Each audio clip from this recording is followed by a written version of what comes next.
Курмандык малдын айып кемчиликтерине карата төмөнгүдөй баа берилип айырмаланат.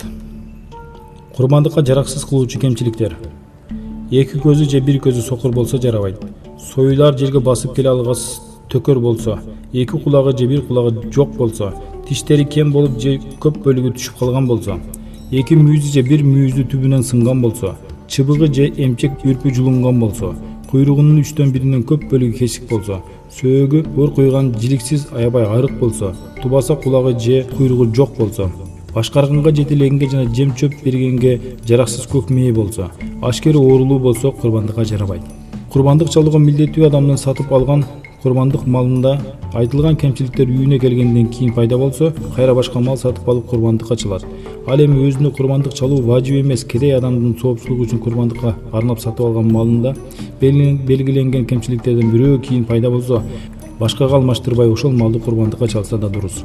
Себеби кедей адамдын чалган курбандыгы эрктүү курбандык болгондуктан нафил ибадаттардагы жеңилдик, кечирим жана кедейлерге оңтойлуулук жагы шариятта каралган. Курмандыкка жараксыз кылбачу майда кемчиликтер: малдын көзү чалыр же чала көрүүсү, бир бутунун аксак болуусу, тубаса токол же мүйүзү кичине гана сынган болуусу, кулактары тешик, тилик же учу кесик болушу, бир-эки тиз түшкөн болушу, жем жегенде тоскоолсуз анча-мынча жинди мал болушу, куйругу же кулагынын 3/1 аз бөлүгү кесик болушу, тубаса кулагы кичине болсо, котур бирок семиз болсо курбандыкка чалуу макрух болгону менен жарай берет. Курбандыктын жарамдуу болушу үчүн акыркы шарттар белгиленген убактысында жана курбандык ибадатын аткаруу ниети менен чалынуусу болуп саналат. Курбандыктын жарамдуу болушу үчүн акыркы шарттар белгиленген убактысында жана курбандык ибадатын аткаруу ниети менен чалынуусу болуп саналат. Курмандык чалуунун тиешелүү убактысын жогоруда баяндап өттүк. Ал эми ниет маселесине келсек, Алла Таала адамдар тарабынан аткарылып жаткан бир да ибадатка муктаж эместигине карай, курмандык чалууга да ажаты жок экендиги айдан ачык. Бирок Алла Таала курмандык чалууга буйруу аркылуу өз кулдарын сынап, алардын өзүнүн буйругун баш ийүү маанайларын өзүнө жакындыгын байкайт.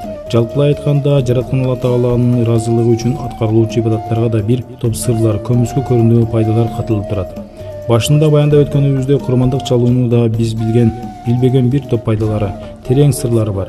Бирок түпкү максаты деле жараткан Алла Тааланын ыраазылыгына жетүү болуп саналат. Бул жөнүндө Хач сүрөсүнүн 37-аятында ачык көрсөтүлгөн, жогоруда белгилеп өткөнбүз.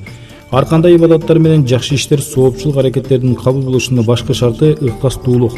Башкача айтканда, буларды жасоо мактануудан таптакыр алыс болуп, ар кандай дүйнөлүк максаттардын да аралаштырбай, жалгыз жараткан Алла Тааланын ыраазылыгына гана көздөш керек. Анткени булардын сооп сыйлыгын берүү жараткан Алла Тааланын каалоосунда. Демек, жараткан Алла Тааланын ыраазы кылуу ниетинен алыс жасалган же башка максат мүдөлөр аралашып жасалган ибадаттар, жакшы иштер түпкүлүгүндө такыр майнапсыз кала берет. Ошондуктан Пайгамбарыбыз алейхиссалам баса белгилеп мындай дейт: иш аракеттердин натыйжасы ниетке жараша. Ар бир адамдын ниет максаты эмне болсо, ээ болору да ошого жараша болот. Ушундан улам чалынган курмандыкта башкы ниет максат ыкластуулук, такыбаалык жана жараткан Алла Таалага жакынчылыкка жетүү болушу керек. Мында ниет болмоюнча курман айта союлуп, таратылган эттердин, агызылган кандын жараткан Алла Тааланын алдында эч кандай соопко арзыганын аркы болбойт.